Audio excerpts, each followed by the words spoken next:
इस सृष्टि में मानवों को उनके जीवन दरमियान जो भी चीज़ मिलती है वो उनकी मनोवृत्ति के अधीन निर्भर रहती है। उनकी आंतरिक मनोवृत्ति सामने वाली चीज़ के प्रति कौन सी है, कौन से तरीके से है, इसके ऊपर निर्भर रहकर ही हमको इस सृष्टि में कोई भी चीज़ प्राप्त होती है। जैसे एक ही अनुभूति वाले मानव के पास बहुत लोग उनकी अनुभूति का फ़ायदा उठाने के लिए आध्यात्मिक क्षेत्र में सही रास्ते चलने के लिए आते हैं, लेकिन सभी को जो चाहिए वो मिलता नहीं है। वो कौन सी मनोवृत्ति लेकर अपने पास सीखने आते हैं, कौन सी अपेक्षा उनके आंतरिक मन में पड़ी होती है, इसके ऊपर उनकी निर्भरता रहती है। ऐसे देखा जाए तो अर्जुन, कर्ण, भीम, दुर्योधन के सभी 100 भाइयों, ऐसे सभी महान योद्धा एक ही गुरु के शिष्य थे, जो हमें शास्त्रों के अधीन जानने को मिलता है। कृष्ण जी भी उसमें शामिल थे। सभी एक ही गुरु के वहाँ पढ़ते थे, फिर भी सभी को अलग अलग चीज़ें प्राप्त हुई, अलग अलग सिद्धियाँ प्राप्त हुई, अलग अलग शस्त्र विद्या प्राप्त हुई। पढ़ाते थे तो सबको एक ही समान ही पढ़ाते थे, सबको एक साथ में लाइन में बिठा कर ही पढ़ाते थे उनके गुरु महाराज। फिर भी सभी को अलग अलग सिद्धियाँ क्यों मिली? उसका कारण यही है कि उनकी मनोवृत्ति क्या है। उनकी मनोवृत्ति के अधीन ही उनकी मानसिकता नक्की करती है, निर्भर रहता है। उनकी मानसिकता की निर्भरता उनकी मनोवृत्ति के अधीन ही रहती है, इसमें कोई फेर बदलाव रहता नहीं है। सभी बाणा वाले क्यों, सभी दानवीर नहीं हुआ, सभी बाणा वाले योद्धा नहीं हुए, सभी त्रिकालज्ञानी नहीं हुए, सभी कृष्ण जी जैसा योगी महापुरुष नहीं हुए। उसका कारण यही है कि उनकी अंदर की झंखना क्या है, उनके अंदर की आंतरिक अपेक्षा क्या है, कहाँ तक ऊंचाई पर उनको लगी है अंदर से, वो मनोवृत्ति के आधीन ही सब निर्भर रहता है। इसमें कोई फेरफार कर पाया नहीं है, आज दिन तक कोई कर पाया भी नहीं है। हम वर्तमान में स्कूलों में भी देखते हैं कि स्कूलों में एक ही क्लास में 50-100 बच्चे होते हैं। सभी को जब शिक्षक पढ़ाते हैं तो सभी को एक ही शब्दों से समान पढ़ाया जाता है, जो सभी बच्चों समान ही सुनते हैं, समान ही प्रयोग करते हैं, समान ही पढ़ते हैं। फिर भी कोई कलेक्टर बनता है, कोई पटावाला बनता है, कोई मजदूर बनता है, कोई नौकरियात बनता है, कोई गुनहगार बनता है, कोई पापी बनता है, कोई धार्मिक वृत्ति वाला बनता है, कोई नेता बनता है, कोई सद्गुरु बनता है। क्यों ऐसा होता है? क्यों सभी सद्गुरु नहीं बनता? क्यों सभी नेता नहीं बनता? क्यों सभी श्रेष्ठ पुरुष नहीं बनता? उसका कारण यही है कि हमारी आंतरिक मन की मानसिकता कैसी है, हमारे आंतरिक मन की मनोवृत्ति कैसी है, वो मनोवृत्ति के अधीन ही हमें ये प्रकृति सभी चीज़ें ग्रहण करवाती है। हमारी मानसिकता के अधीन ही सब चीज़ें निर्भर होती रहती है। समंदर, सागर सभी के जीवों के लिए समान ही होता है।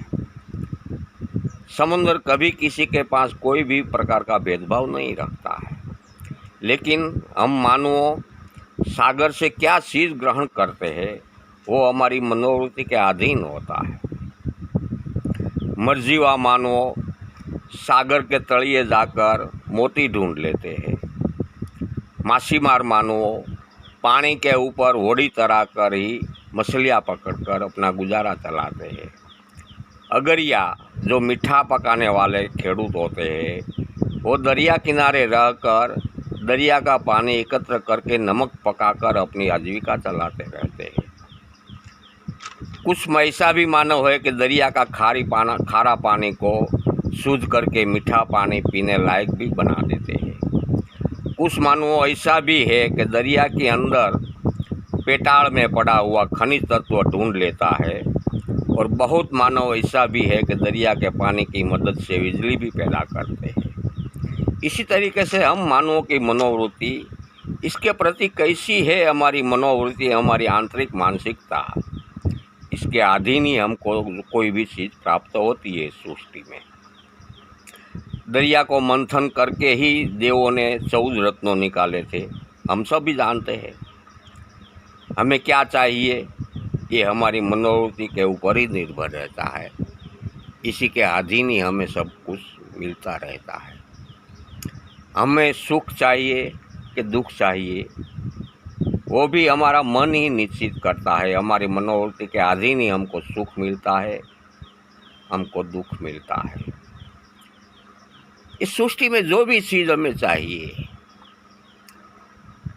आध्यात्मिक क्षेत्र में या तो अन्य कोई भी क्षेत्र में, सूक्ष्म जगत के लिए या तो स्थूल जगत के लिए, जो चीज़ हमें चाहिए, इसके लिए हमारी मनोवृत्ति क्या है, हमारी अपेक्षा क्या है, हमारे आंतरिक मन में कौन सी लगनी लगी है, इसके ऊपर बहुत निर्भरता रहती है। वो निर्भरता के ऊपर ही हमें जो कुछ भी मिलना है वो मिल सकता है। हमारा लक्ष्य वो चीज़ पर होना चाहिए, हमारी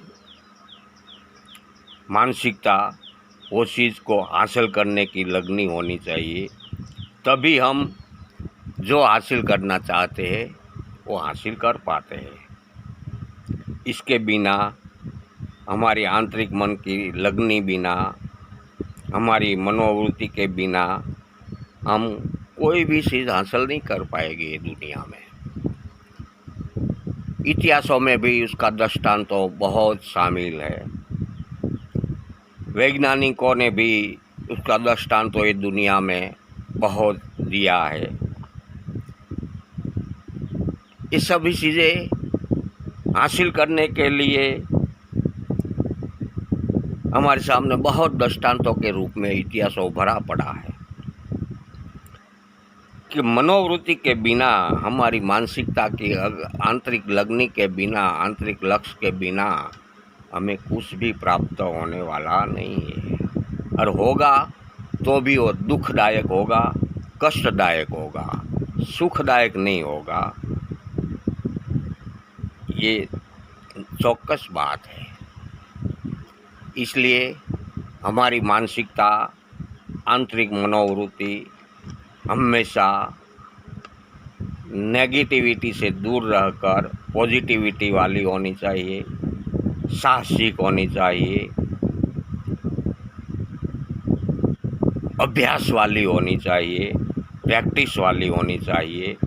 ऐसी हमारी मनोवृत्ति, हमारी अपेक्षा होगी तो ये दुनिया में कोई चीज़ ऐसी नहीं है कि जो हम हासिल नहीं कर पाए।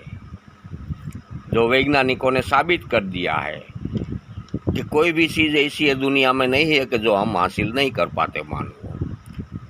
स्थूल शरीर से भी वैज्ञानिकों दूसरे ग्रह पर जाने लगा, ये कोई छोटी बात नहीं है।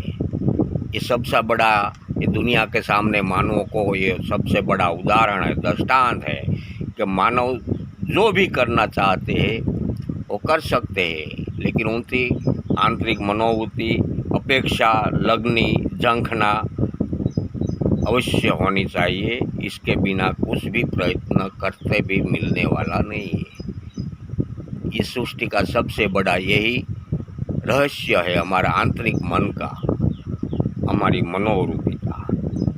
जैसी हमारी मनोवृत्ति मानवों की होती है, वैसा ही हमारा मानवों का जीवन घड़तर होता है।